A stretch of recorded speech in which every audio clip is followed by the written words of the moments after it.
Okay, well, welcome everybody. Thank you for joining us on this for this rare opportunity of having Mr. Ian Watson with us online. He's not the biggest fan of doing online stuff. I know that. That's why when he said yes to sharing with us on this webinar, I was thrilled. Is it last year when I mentioned it? He said, "Nah, don't think so." He said, "Yeah, okay." So that was quite a pleasant surprise for me. I'm really, really pleased to have him here. So I imagine that most of you, and I hope all of you, know who Ian is, and a lot of you have come from his mailing list, and some from mine, lots from Facebook. But just to give him a very, very brief intro, I want to say, I met Ian, I don't even know how many years ago. I think it was a Space for Connection, maybe 10 years ago or something. A long time ago, it feels like. And then we had you at our very first Viva event here in Spain, and you did the very first talk at the very first Viva, which was amazing. So we've known each other for quite a long time. But you are someone who I see as an artist. I think I put this in one of my emails. Like watching you last year here for 5 days at the front of the room, such a very light touch, and yet with so much depth, and really just knowing where to pull the threads and where to go deeper with people. And it was like watching an artist at work, sort of chipping away and unearthing what was already there for all of us. And I really, really appreciate the knowledge and the wisdom that you bring.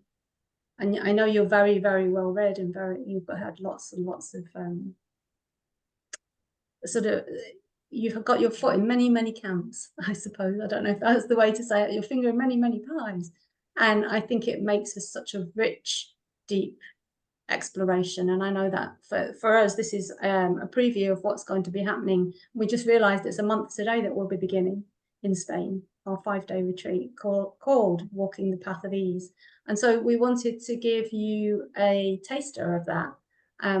So I'm going to hand over to you, Ian, and I'm really looking forward to seeing what you're going to share with us today.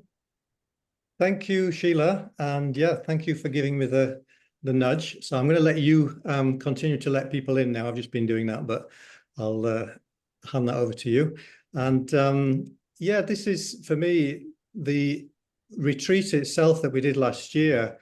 It wasn't that I necessarily planned it this way, but it turned out to be, for me, an opportunity to kind of draw on pretty much all of the things that have interested me over the years. And having spent the last 13 years in the world of three principles, and that being the foundation of my work since I came across it, what I've discovered increasingly in the last few years is that it had given me a lens through which I could look back at all the other things that had also interested me and see them with fresh eyes.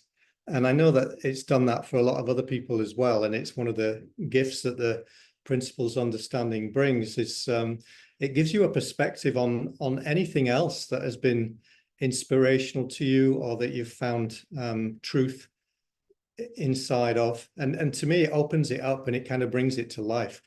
So just to give a few examples, over the years, I've studied things like Taoism in some depth. That was probably one of the first of the Eastern philosophies that I came across that really grabbed me. And the principles behind that I found were completely in alignment with the three principles understanding. Many of you will know me through homeopathy, my work in the homeopathic world. Homeopathy's got principles underneath it and behind it. And it turns out that when I look at homeopathy through the lens of the principles, again, I can see so many things that dovetail and that align. And so it brings that to life for me in lots of ways. Other spiritual teachings and traditions, including contemporary teachers, like some of you will have studied the work of Eckhart Tolle or Byron Katie, and some of the non-dual teachers and so on, all of which I enjoy the work of as well.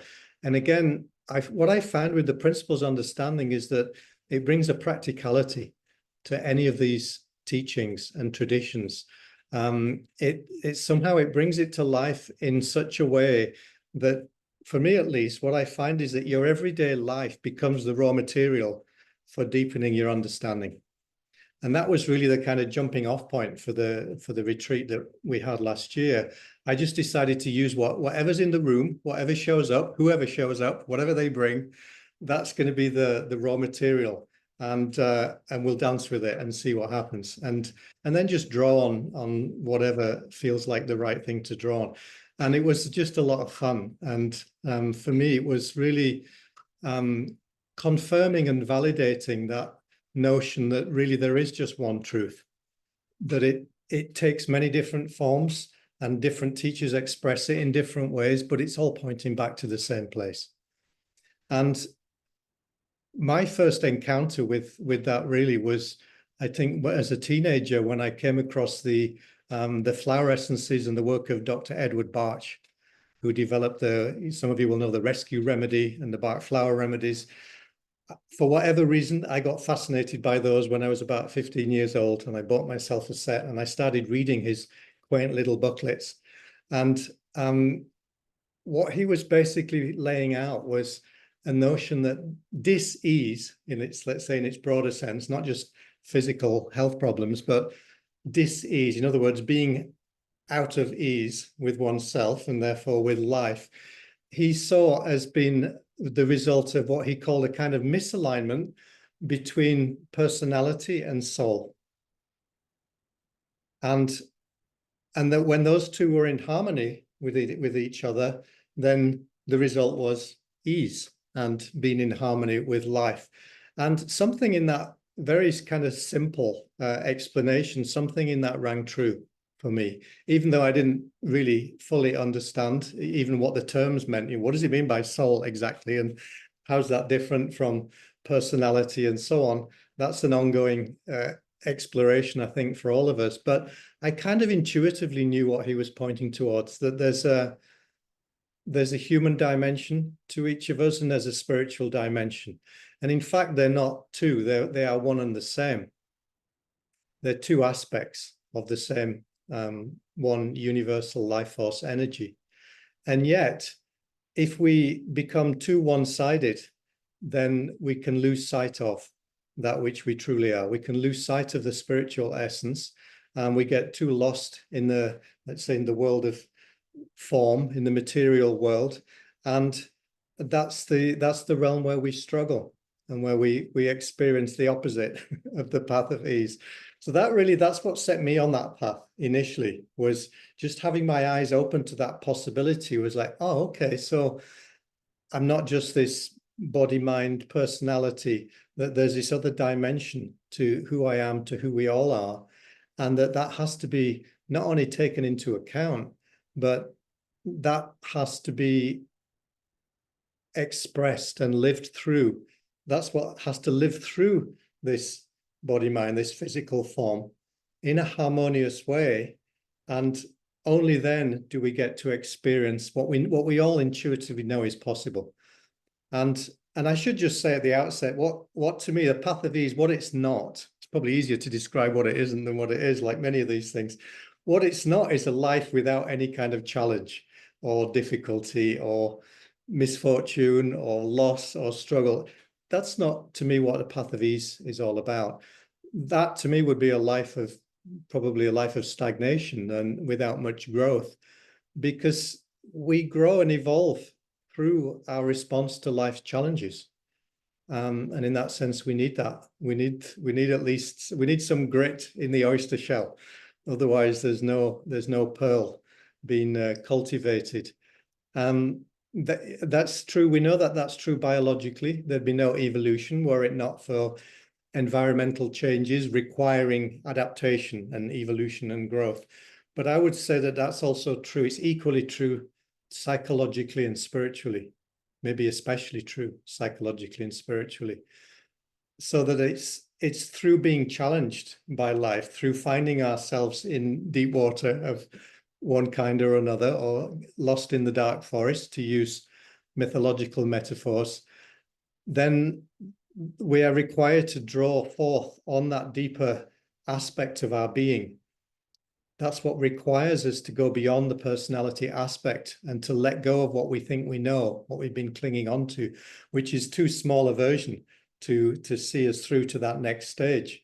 It's been perhaps useful at a certain stage in our life, but it's always a temporary form that has to be let go of, just like a plant needs to be repotted every now and again when it outgrows the shape and form that it's taken. In order to stay healthy, it has to be repotted in a bigger container. I feel that, metaphorically speaking, that's true for us as well. And the path of ease also, it's not a recipe or formula that I or anybody else can give to you or anyone. It's a unique path that for each of us to discover, each in our own way. It's what in the Zen Buddhist teachings they call a pathless path. In other words, it's not laid out. You won't find it on any map. If someone else tells you what it is, you can be sure that's not it. It's like the starting point, basically. If someone says, just follow these 5 steps and you'll have a path of ease, forget that.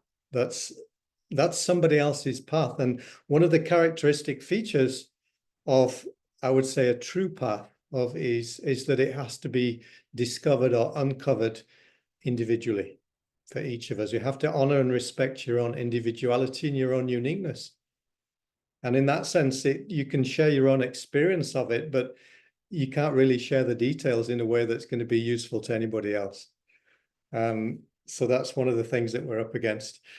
And that pathless path is something that's created one step at a time through engaging with life, through being challenged by life, being required to dig deeper and to uncover something which we temporarily lost sight of, and to get back in touch with our intrinsic nature. So in a way, it's a constant going off path, coming back onto path, straying away from the path, and then remembering where it is, going out of alignment, back into alignment. That to me is more the nature of it. It's a bit like sailing. Not that I've done much sailing, but where you're actually, even if you want to get directly from A to B, you can't get there directly. You have to do what they call tacking. You're basically zigzagging, which means at least half the time you seem to be going away from where you're headed, but actually you're not. You're actually using the force of nature in a zigzag way to get you to where you want to go. It's a bit like that to me. That's how it looks and feels to me. And also I can say that it's not a one-time learning. It's not something that we learn once and forget. It's something that, as I've mentioned, we have to keep rediscovering freshly time and time again. So those are some pointers as to what it isn't.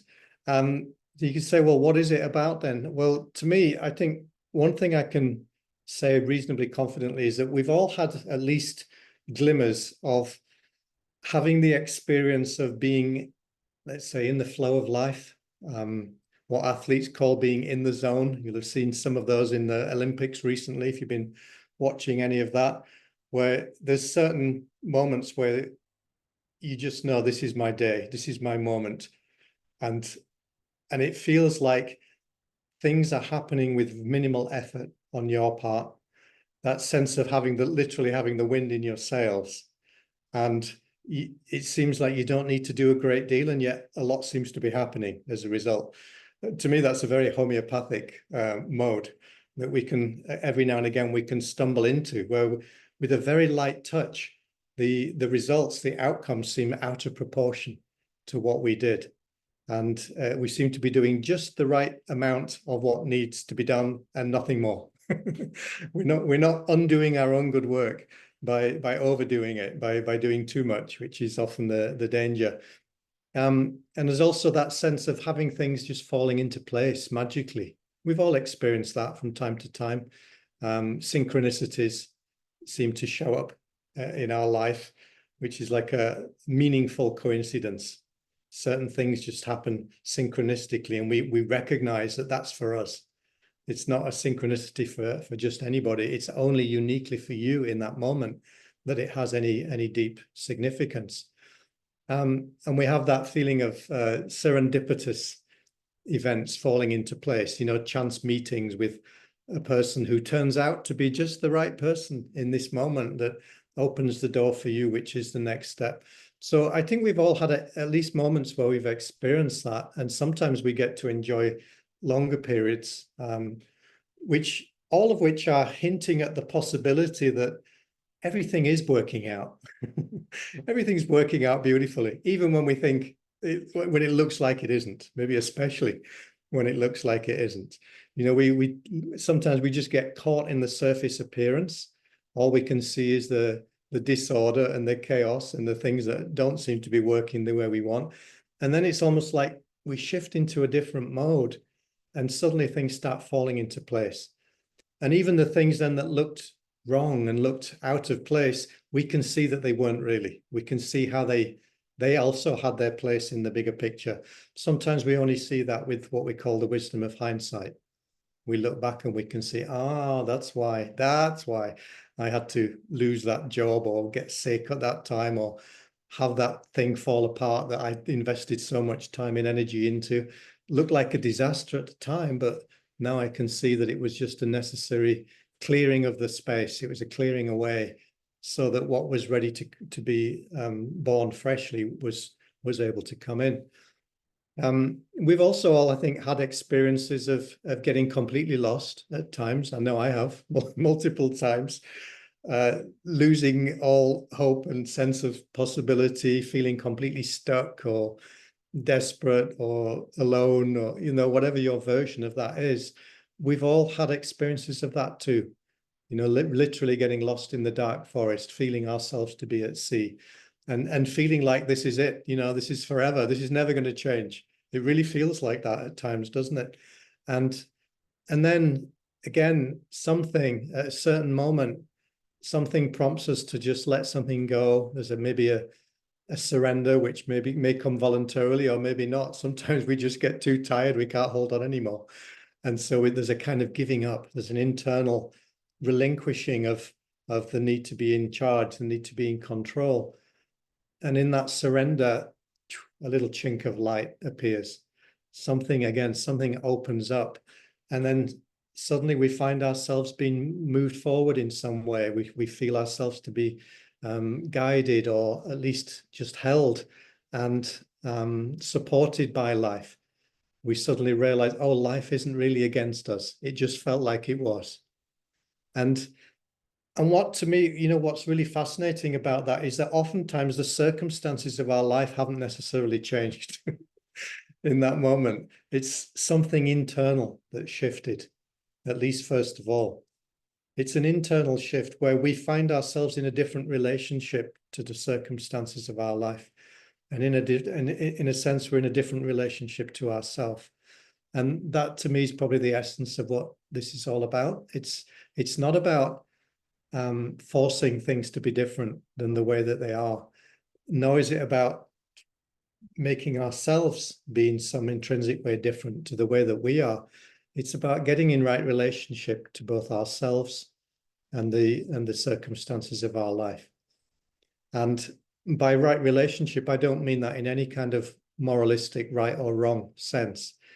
You know that you're in right relationship because it restores harmony, and it restores that sense of ease and that sense of possibility and that feeling of being in flow. That's really what being in right relationship is. Those are the indicators of it, whatever form that it takes in a particular moment. And to me, what that suggests and points towards is that sense of ease and peace and being guided and being in the flow and all of that good stuff that we've kind of glimpsed at different moments through our lives, and then we lose sight of periodically. What if, to me, the exploration, which has been a kind of lifelong, ongoing, open question, is what if that's the most natural condition for us, for all of us? What if that's actually what's available? What if that's what all the spiritual teachers are pointing towards, all the mystical teachings and so forth, what they're all nudging us to see as being available and as being possible, and trying to get us to see in their own way, is that actually that's who we really are. What we're glimpsing then is our true nature. We're getting in touch with our spiritual nature, our essence, our soul, if you want to call it that. It's that something is breaking through the illusion of the world of form and the whatever identification we've taken on, that I am this body, or I am this role, or I am this kind of person. Suddenly something breaks through that and we get a glimpse of the fact, oh no, that's not the totality of who I am. It's just who I thought I was. It was just a case of mistaken identity. Again, oh, there I go again. And my sense is that what we're really seeing and glimpsing in that moment is that which we truly are is that which is behind everything. It's what Sydney Banks called universal mind. And in the Taoist tradition, they simply call it the Tao. And there's a recognition in that tradition that the Tao is that which is, it's the true nature of everything that is, whether it's in form or not, just as Sydney Banks says in his writings. When he talks about universal mind, to me, I could be reading about the Tao, and he's using exactly, just slightly different words to say exactly the same thing. That there's an infinite intelligence that's formless in its essence. It has no form in and of itself, but it's that which gives rise to all of the forms of life, including this physical form, this vehicle that we're expressing and living our life through. And that somehow the life game, if you like, is recognizing that we have a foot in both camps, that we have to honor both. That, yeah, we are in physical form, and that has to be taken care of. We have to abide by the rules of physicality. Let's say there are certain things that if we ignore how physicality works, well, we're going to suffer the consequences of that. So we have to learn how to take care of the physical form, and all of that entails. But also, it's not exclusively that. It's also recognizing that this is but a vehicle for the non-physical dimension of our beingness. And that is, if you like, that's the truer aspect. That's the eternal aspect. And that's the dimension that we're drawing on, or that we're in touch with, when we experience that coming into harmony that Edward Bach talked about, that Sydney Banks talked about, that the Taoists talk about. When we're coming into harmony, we are both in form, but we're also in touch with the formless essence of who we are, and allowing that to live through this form in the way that it's designed to, which is a mystery in and of itself, because it's not like we're born and given like a map or a plan. This is how your life's going to play out. This is the whole schema of it. It's something that it can only be unfolded one moment at a time. And so it's a bit like the hot and cold game that we play as children. You're getting warmer, you're getting warmer, you're getting colder, you're getting colder.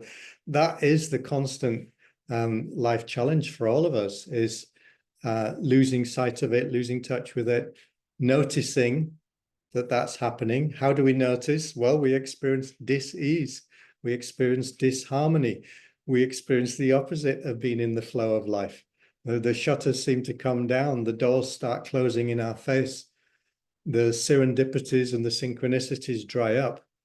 We don't seem to have the help and guidance that we enjoyed previously. It starts to feel like it's all on us, that it's all on our shoulders, and we feel the burden of that. We start to feel the weight of it, and rightly so, because we're misguided in that moment. We're losing sight of what's really true. Whenever it starts to feel like it's on me, it's down for me, it's up to me to figure this out and to find the solution here, and to impose my own ideas on life, we feel the weight of that. And that's the feedback, if you like. That's the intelligent feedback that alerts us to the fact that we're moving away from the path of ease. For me, the way that Sydney Banks talks about this in the Missing Link and his other writings is, it's just a contemporary version of what I started to understand when I was studying the Taoist literature 35 years ago. To me, it's the same teaching, which is I find that very reassuring and very reaffirming.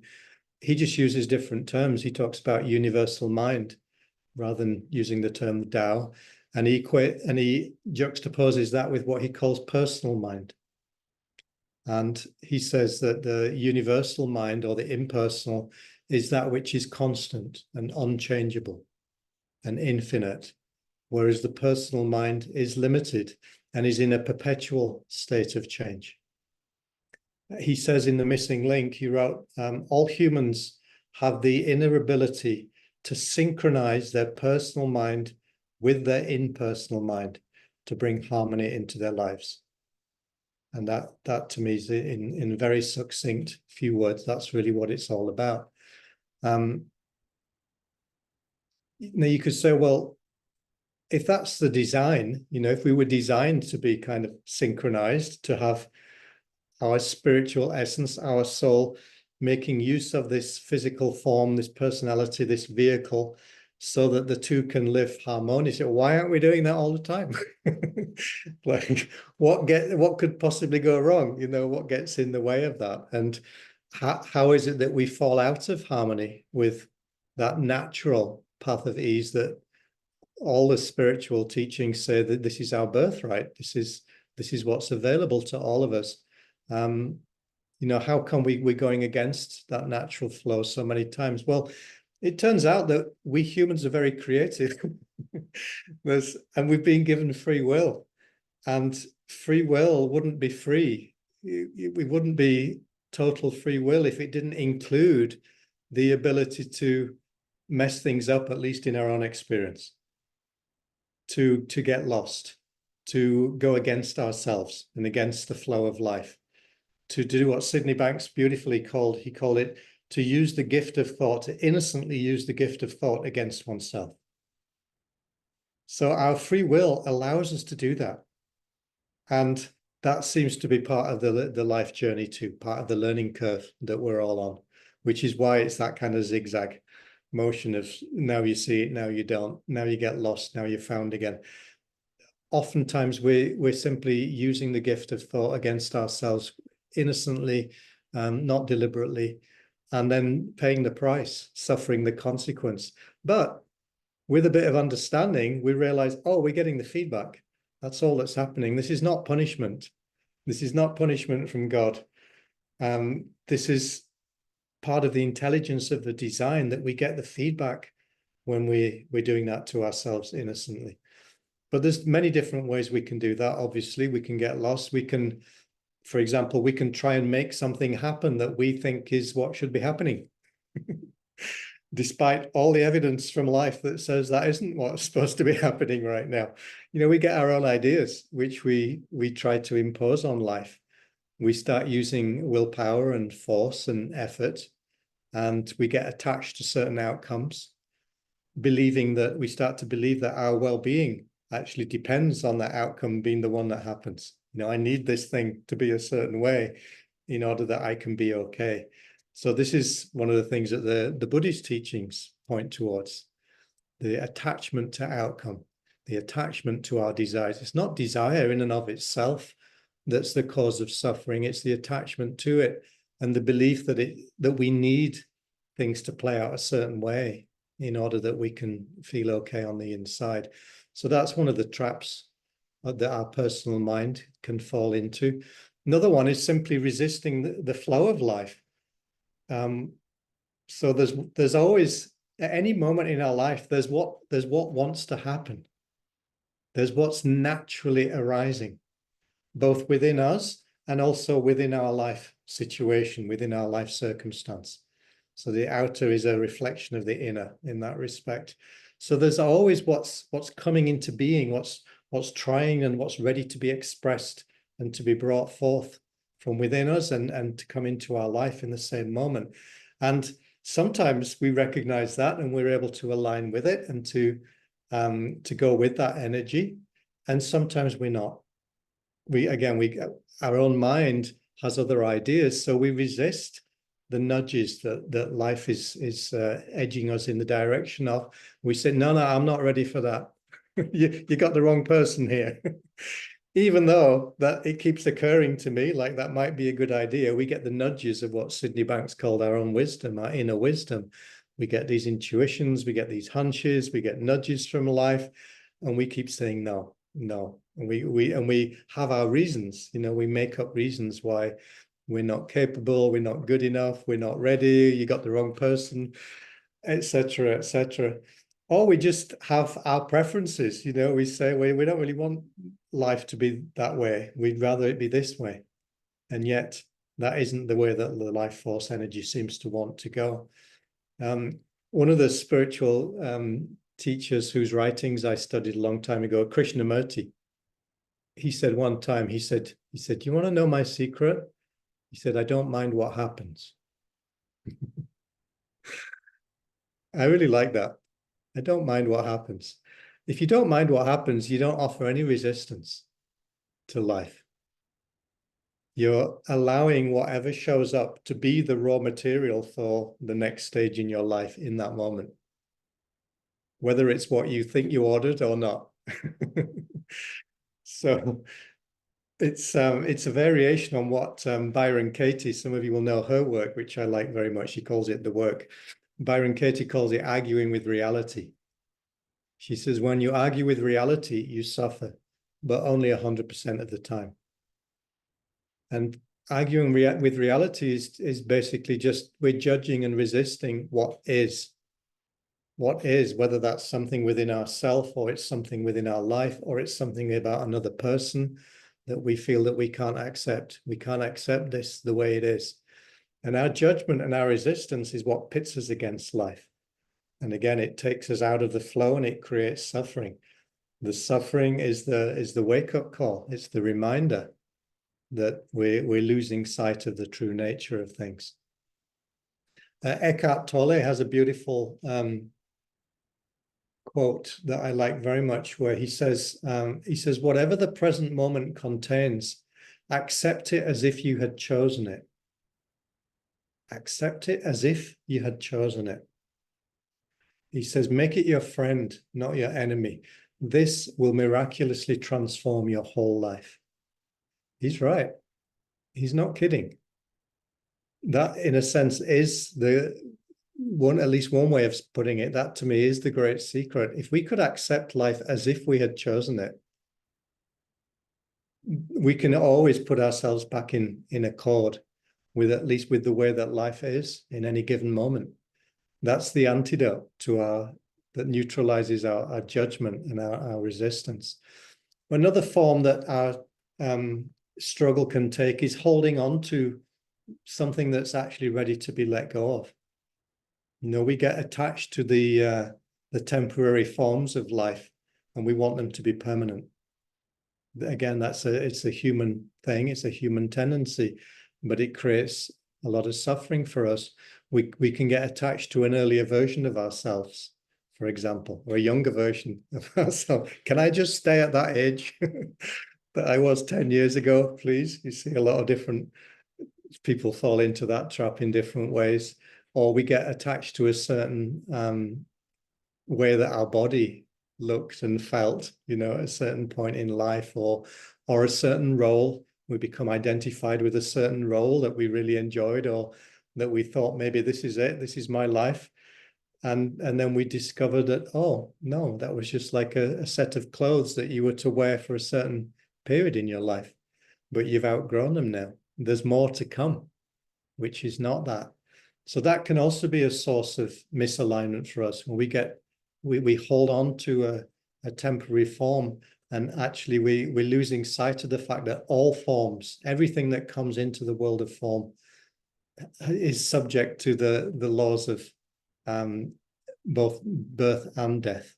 Everything that's given birth to must also die. It must also fall away.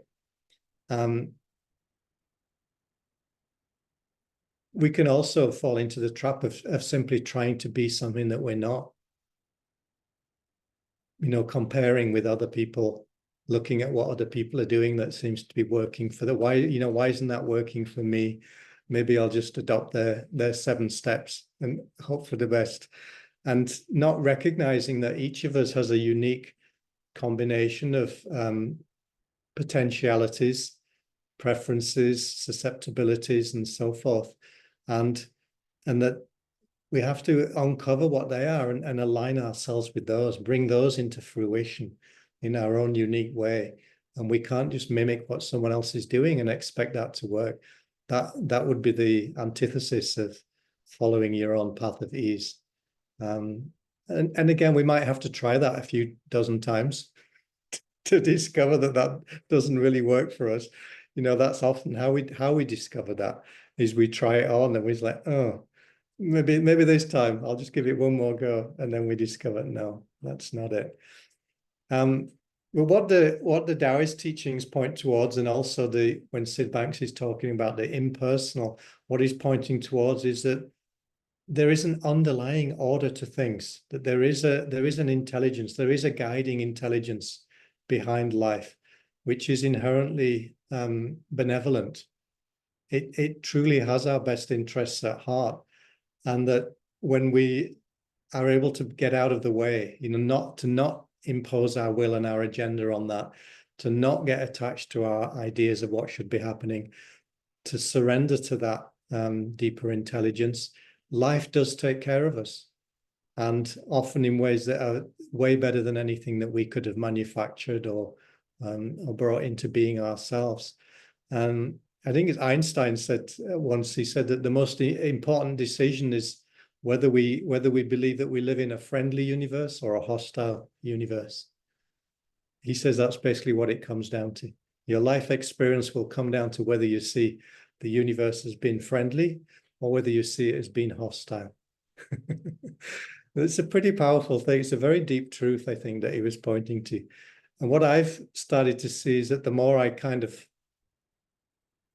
traverse along this path, and the more that I see the commonality, the same thread running through all the different spiritual traditions that I've enjoyed investigating, the more I see that they all point in the direction of it being friendly and benevolent, and that the rest is just an appearance.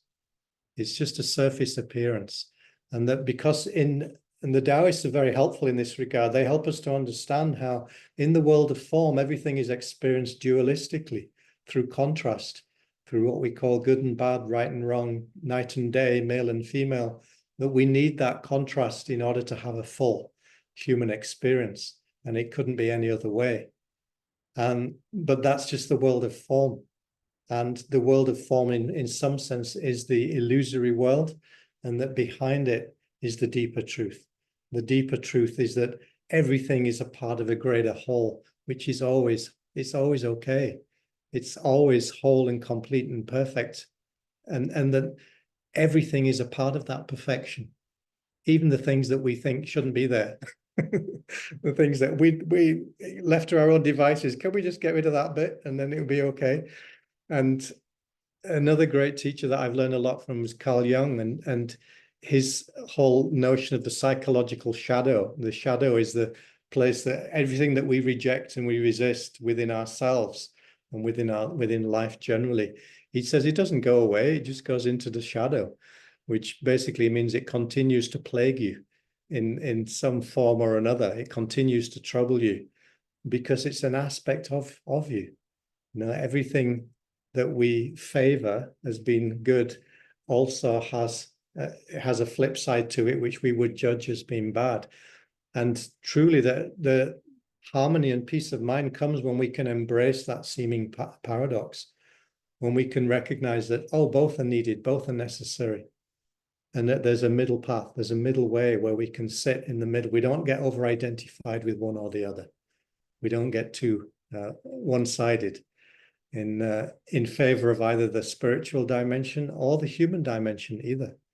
So we can do that too. We can deny our humanness and think that it's all about elevating our consciousness in the spiritual direction. What we discover then is that gravity works.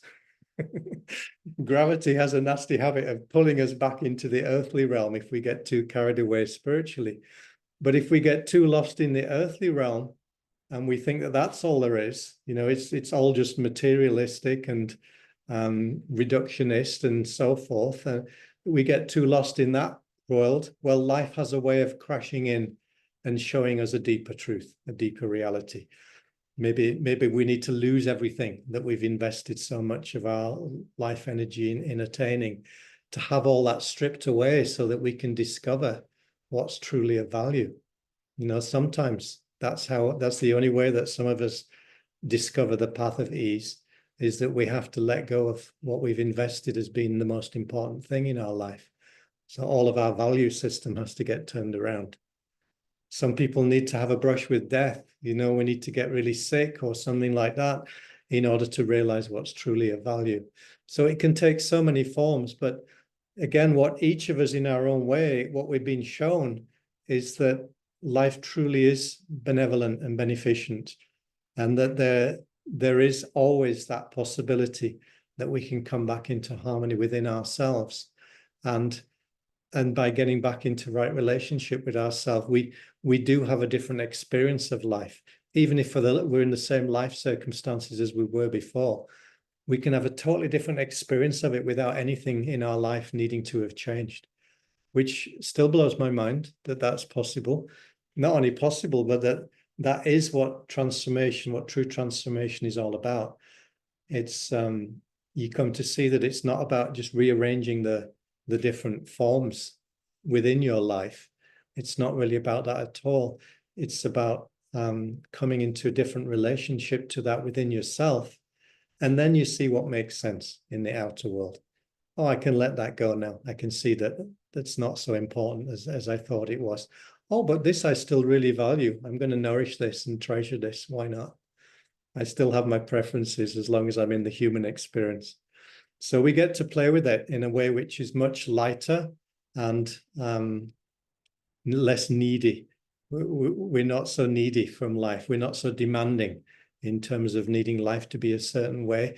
That to me is, I liked what Sheila said at the beginning, where she said that there seemed to be a light touch with the work that I was doing. And yet also there was an experience of depth. And to me, that's the sweet spot that we can all aspire towards, where we can have a light-hearted relationship to life.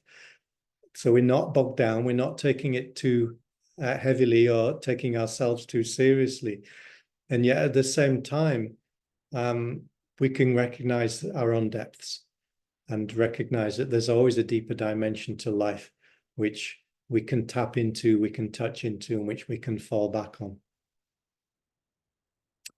So I think with that said, to me, there's a beautiful unfinished poem by John O'Donoghue, which I think I remember quoting at the beginning of the last retreat. To me, this encapsulates the path of ease beautifully.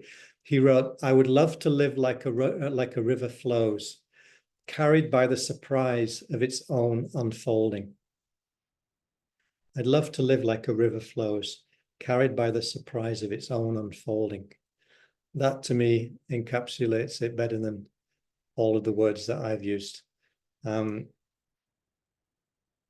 Just that poetic image to me is very beautiful and is very Taoist. The metaphor of the river and the flow, and recognizing that life itself is a flow. It's never static, it is dynamic.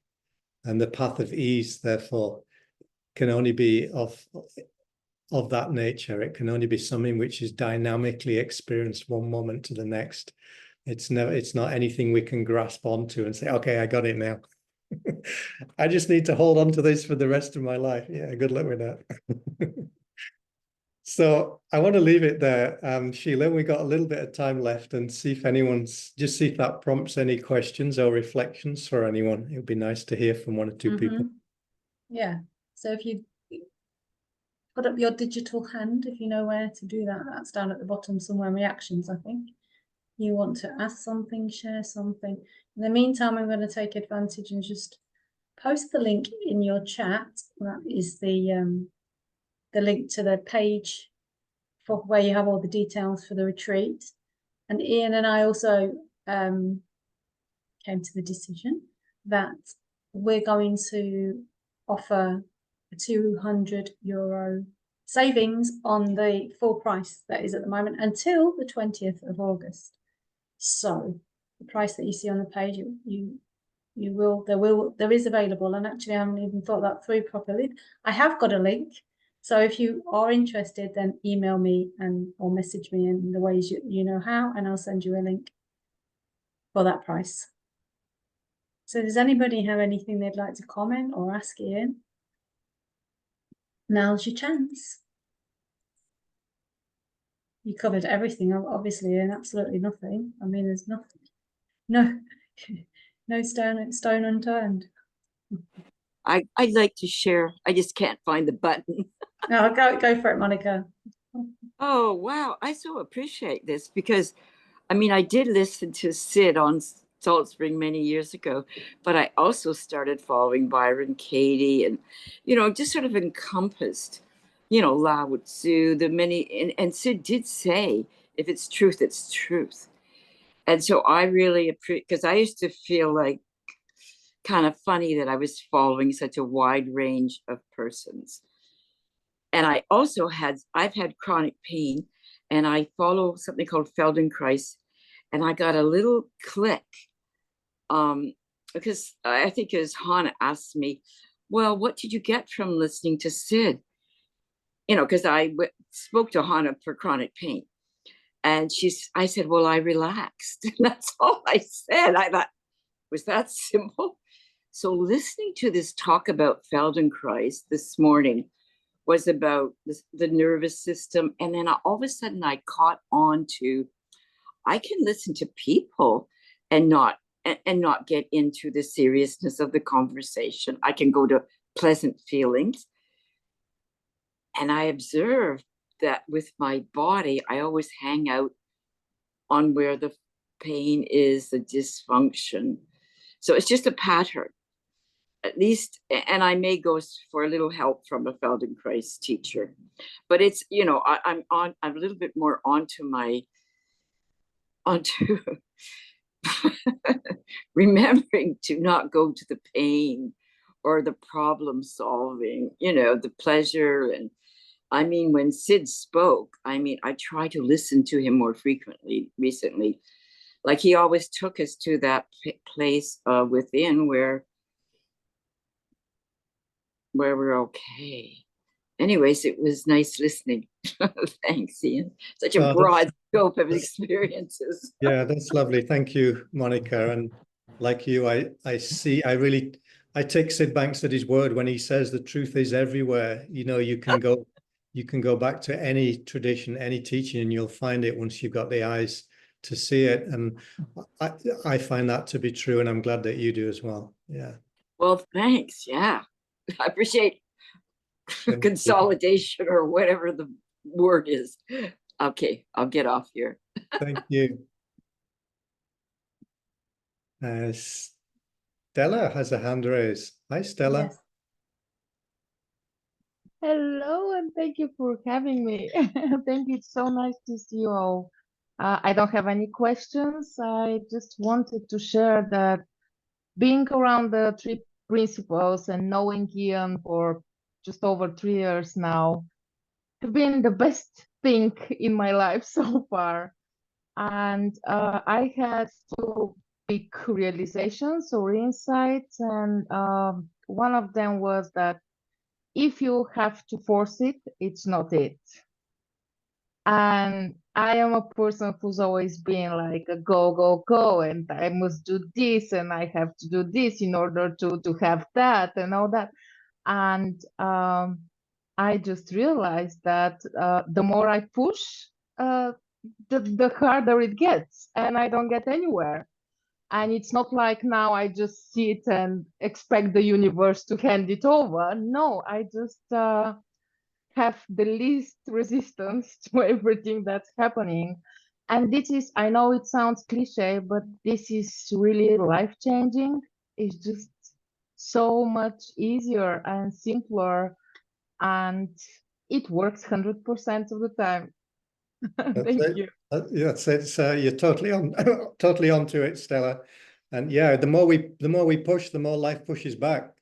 That's really one of the foundational principles of the Taoist understanding, is recognizing that and seeing that when we let go and we align ourselves with the way that nature intends, with the way that life wants to unfold, then everything still gets done and more, but without that force, as you say, without that striving, without that pressure.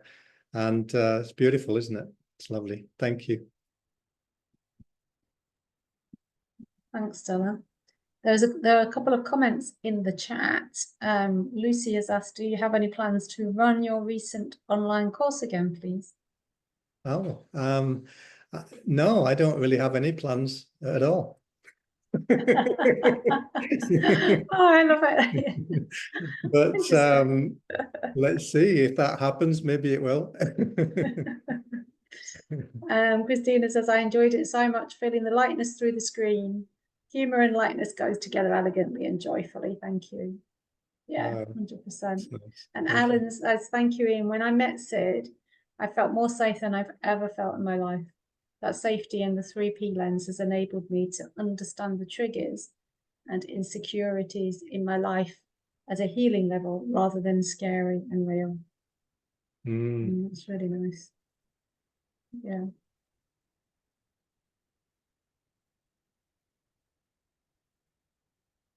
That's lovely. Anything else?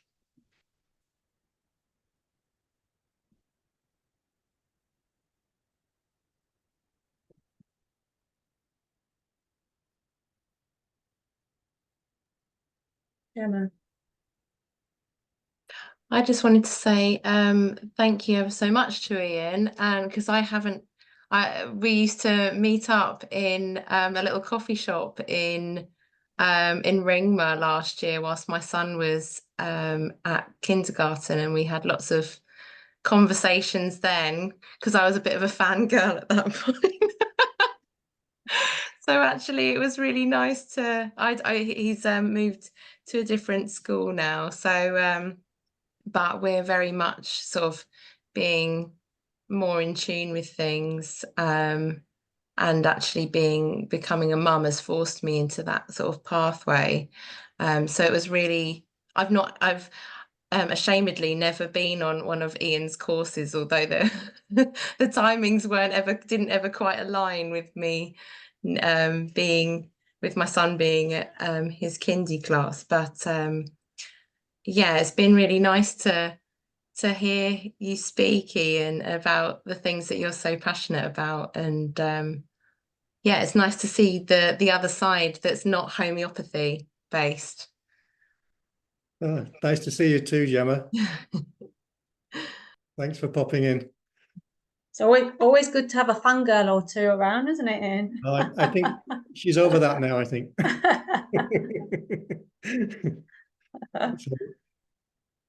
Yeah. I have to say, listening to you today is just all the memories have flooded back from last year, and just how I know there's a couple of people here today that were with us last year and are coming back again this year, and it's just, as people have commented, it's just such a lovely, yeah, the lightness and the depth and the yin and the yang and the chaos and the order and the, you know, what you're pointing to, the harmony, all of it is welcome. And that's what I always feel when I'm around you. You embody that. Like, I ask you a question, you go, maybe, I don't know. It's like, yeah, like we just said about the course. Well, I have no plans, but who knows? Let's see, right? And you just embody that whole walk in the path of ease, and it's infectious in a way when we're in the room together. When I don't mind catching that. It's really lovely. Oh, that's nice of you to say, Sheila. And for me, the opportunity to share this interest, for me, it's just my own passion, it's my own interest, but the invitation to share it with people who are interested to hear it, it's just an opportunity to remind myself, you know, because we all forget, we all lose sight of it.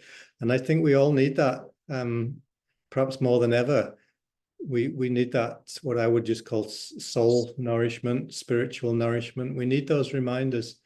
It's so easy to get bogged down and to get caught in the everyday, and, you know, the being a mom and the running the business and all of these things that can take our attention, and rightly so at different times in our life. But at a certain point, I think we need to go back and draw from another well, from a deeper wellspring, and nourish that other part of ourselves, which can get neglected if we're not careful. And I cherish those opportunities, whatever form they take. But my favorite form is to do that, as many of you will know, not to do that on Zoom, although this is okay. I much prefer to be actually in a space, in a physical space with people, and where we get to hang out together in all our humanness, as well as in our spiritual essence, and get to know each other and enjoy that too, because to me that is part of the life experience. It's what happens in the breaks, it's what happens over dinner, it's the connections that are made and the friendships that are formed. To me, that's just as much a part of it as well. And I really value and treasure those aspects. So yeah, any of you thinking about coming and joining us, do it. Come join us. Go for it. Looking at somebody now and thinking, and the times on the beach, many afternoons on the beach, times on the beach under as the well. umbrella and in the sea. All of the above. Mentioning no names. Yeah, there was lots of really great connections made last year. Okay, well, if we have no more questions, comments, insights, there's some nice comments in the chat. Thanking you. It's so refreshing to be reminded of the power of forgiveness and kindness, and it makes such a powerful difference in our lives. Yeah, sure. People feeling uplifted and inspirational. So yes, I 100% agree. Fantastic to be with you again, Ian. And yeah, we hope to see some of you in sunny Spain in September. It would be amazing to have a few more people join us. So I'll be sending out the recording tomorrow with a link for your special €200 discount. So yeah, and any questions at all, just email me or contact me, and I'm happy to answer any of them. All right, everybody, take care. We'll Thanks for hosting us, Sheila, and for pleasure. Absolute putting pleasure. this on. And thanks to all of you for showing up. Yeah, absolutely. See, I'm sorry I can't connect with you all individually, but it's nice to see so many familiar faces and names, many people who I've not seen for a long time. So lots of love to all of you. Hope to see you soon. Take care, everybody. Bye. Bye now.